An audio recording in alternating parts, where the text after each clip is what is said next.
बिस्मिल्लाहिर्रहमानिर्रहीम। आज की वीडियो में हम कंसोलिडेशन, फ्यूजन और ब्रोंकियोक्टेसिस को डिस्कस करेंगे। अच्छा, कंसोलिडेशन बेसिकली क्या होती है? जब भी एयर को रिप्लेस कर दे फ्लूइड तो उसको कंसोलिडेशन कहेंगे। और फ्यूजन आपको पता है कि ये पैराइटल प्लूरा है, विस्रल प्लूरा के दरमियान जब कोई ना कोई वाटर पानी आ जाएगा, फ्लूइड आ जाएगा, ब्लड आ सकता है तो उसको फ्यूजन कहते हैं। उसकी भी डिफरेंट टाइप्स होती हैं। ब्रोंकियोक्टेसिस क्या होती है? ब्रोंकियोक्टेसिस नाम से पता चल रहा है कि ब्रोंकाई जो थे वो डायलेटेड हो चुके हैं। ठीक है, कोई भी पैथोलॉजी हो सकती है, रिकरेंट इन्फेक्शन जिसे कहा जाता है, रिकरेंट इन्फेक्शन, इन्फ्लेमेशन, डिस्ट्रक्शन होगी तो वो डायलेट हो जाएंगे। अब यहाँ पे अभी हम पेशेंट के अपीयरेंस के अकॉर्डिंगली और कुछ साइंस को डिस्कस करने से पहले मैं आपको एक बात बता दूं। जो हम साउंड की जिस तरह हम बात करते हैं परकशन की या खास तौर पे ऑस्कल्टेशन की, तो हमें ये बात बड़ी कंफ्यूज करती है कि ब्रोंकियल ब्रेथ साउंड्स हैं, ये वेसिकुलर हैं, ये किस तरह की बात है। देखें, जब भी मिसाल के तौर पे ये मेन ब्रोंकस है, ठीक है, मैं ऊपर मेन ब्रोंकस ये लाया है। अगर मेन ब्रोंकस के बाद में ब्रोंकियल ब्रेथ साउंड्स होती हैं और उसके बाद वो वेसिकुलर में कन्वर्ट हो जाती हैं, वो वेसिकुलर ब्रेथ साउंड्स आप ऑस्कल्टेट या आप पेरिफेरल लंग फीड्स पे रखते हो तो आपको सुनाई देती हैं। अगर कोई ऐसी पैथोलॉजी है मिसाल के तौर पे कि ये मेन ब्रोंकस था, वो आगे यहाँ पे सॉलिड कोई चीज आ गई है जिसको हम कहते हैं कंसोलिडेशन। तो आपको पता है सॉलिड चीज से जिस तरह वो ट्रैक होता है इसका ट्रेन का, वहां से साउंड की ट्रेवल ज्यादा होगी। ठीक है, ये एक बेसिक रूल है, जिधर भी सॉलिड चीज आ जाएगी वहां से साउंड की ट्रैवलिंग ज्यादा हो जाएगी। और दूसरी इसलिए हम कहते हैं कि यहाँ से जो दूसरी बात ये ब्रोंकियल ब्रेथ साउंड्स कन्वर्ट भी नहीं होंगी वेसिकुलर में। तो जब आप पेशेंट को ऑस्कल्टेट करोगे, ऐसा पेशेंट जिसमें कोई ना कोई फ्लूइड आया होगा एल्वुलाई के अंदर, या कोई ना कोई पेशेंट ऐसा जिसमें आप ये भी डिफरेंशियल में आप डाल सकते हो कि ये कोलैप्स हुई हुई है एल्वुलाई मिसाल के तौर पे, लेकिन ब्रोंकस पेटेंट है, तो तब भी आपके पास जो साउंड्स होगी वो ब्रोंकियल ही रहेगी, वो वेसिकुलर में कन्वर्ट ही नहीं होगी। तो ये मेन होती है। और दूसरी बात, जब भी एयर आ जाए आपकी चेस्ट वॉल के दरमियान, सिंपल सा रूल, तो आपने याद रखना है एयर जब भी आएगी तो ब्रेथ साउंड्स हमेशा कम हो जाते हैं। इसीलिए प्लूरल फ्यूजन में एयर आ जाती है या न्यूमोथोरैक्स में एयर आ जाती है, ब्रेथ साउंड्स आपके कम हो जाते हैं। ये दो चीजें सिर्फ मैंने आपको बताई थी, सिर्फ ब्रेथ साउंड्स के हवाले से। रेजोनेंस वो बंदा कर लेते हैं, जब नीचे एयर होगी तो वो जाहिर सी बात है रेजोनेंट होगी, और जब डल चीज कोई भी कंसोलिडेशन कोलैप्स चीज होगी तो वो डल हो जाएगी। ठीक है, और जब बहुत ज्यादा एयर आ जाएगी जिस तरह न्यूमोथोरैक्स में, तो हाइपर रेजोनेंट हो जाएगी।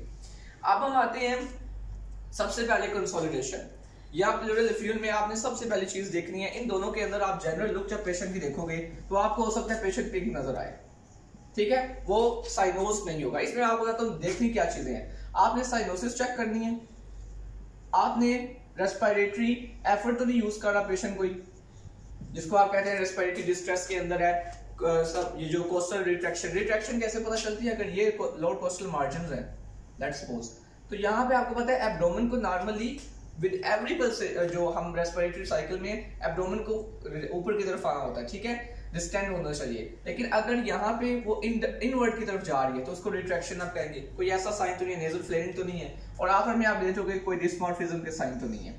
डिस्मॉर्फिज्म मतलब जिस तरह डाउन का पेशेंट है या इस तरह की कोई ऑब्वियस आपको फाइंडिंग नजर आ रही है। ब्रोंकियोक्टेसिस का पेशेंट है, उनमें कोई नजर है, सिस्टिक फाइब्रोसिस का कोई ऐसी चीज जो नेजल पॉलिप्स नजर आ रही है, कोई भी ऐसी चीज जो आपको सामने से नजर आ रही है, कोई डिस्मॉर्फिज्म तो नहीं है। उसके बाद अब आप आगे आ जाओगे टुवर्ड्स द वाइटल्स। रेस्पिरेटरी कर रहे हैं तो बाकी वो बात होगी, टेम्परेचर आपने कर लिया, पल्स कर ली, बीपी कर लिया, लेकिन आपने मेन फोकस करना है यहाँ पे रेस्पिरेटरी रेट के ऊपर भी।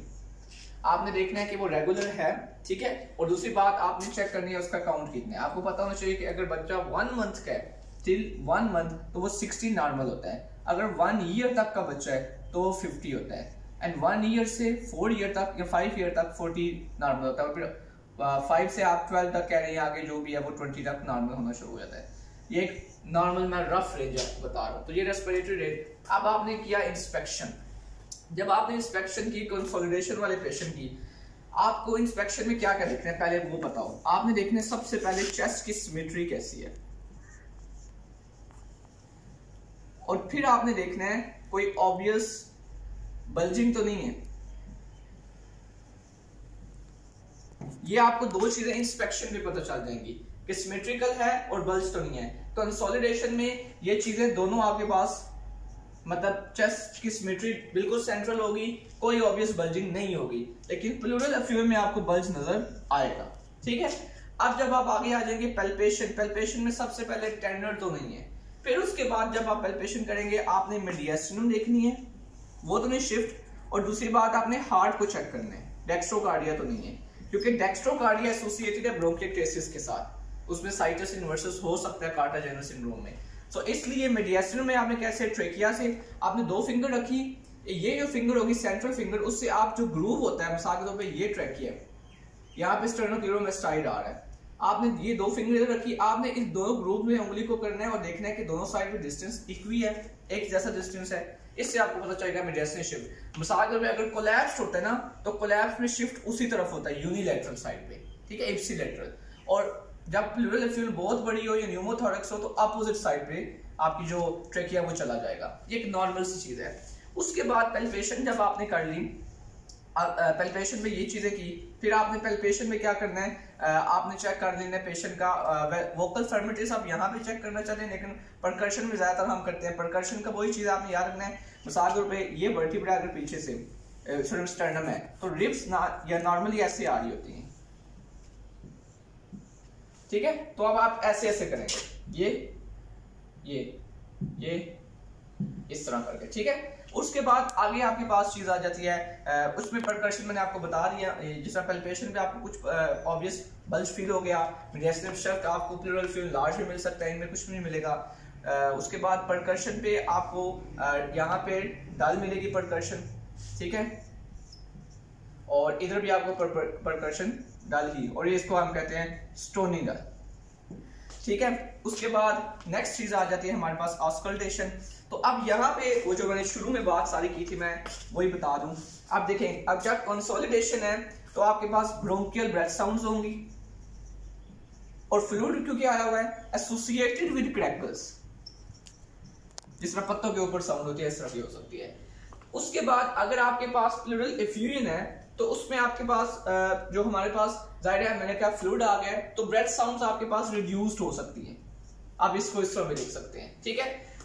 रेलिवेंट में उसके बाद यहाँ पे रेलिवेंट यहाँ पे आपको जीपी करना है, ठीक है, और नोज हेड एंड नेक को देखते हैं आप, बाकी जो चीजें अगर कोई रह गई है मिसिंग है तो आपने स्पाइन को पीछे से देखना है, वो सारी चीजें।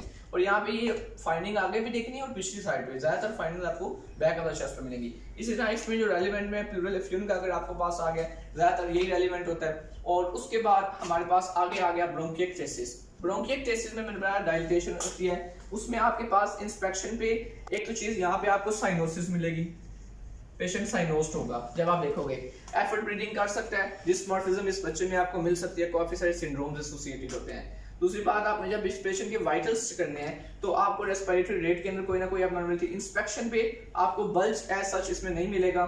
जब आप आओगे टुवर्ड्स द परकशन, उसमें क्योंकि कुछ एरियाज में फ्लूइड भी होता है, कंसोलिडेशन हो जाती है, तो नॉर्मल भी हो सकती है, डल भी हो सकती है।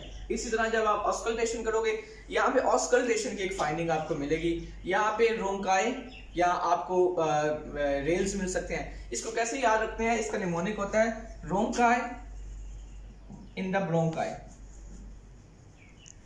और रेल्स इन टेल्स, मतलब कि एल्विलाई के अंदर रेल्स मिलती हैं, ब्रोंकाई इन द ब्रोंकाई, क्योंकि इसमें ये एक ऐसा डिजीज दोनों को इन्वॉल्व कर रहा है, लोअर जो ट्रैक है तो मतलब अपर को ज्यादा तो उसको इन्वॉल्व करता है हमारे पास, ये ब्रोंक्यूल्स को, इस तरह ब्रोंकाई को, तो आपको इसमें क्रेपिटेशन, क्रैकल्स, ये सारी चीजें मिल सकती हैं, क्योंकि फ्लूइड भी बीच में होगा। इसमें वो तथा फाइन क्रैकल्स होते हैं, यहाँ आपके पास कोर्स क्रैकल्स होते हैं। आप पेशेंट को कहते हो कि वो खांसी करे, अगर तो वो खांसी करने से ठीक हो जाते हैं तो ये ब्रोंकिएक्टेसिस है, अगर नहीं होते तो फर्बरोसिस है, ये मेडिसिन की बात है। उसके बाद रेलिवेंट में आपके पास अगर ब्रोंकिएक्टेसिस है तो आप जब हार्ट को करोगे तो आपको S2 लाउड मिल सकती है, ठीक है।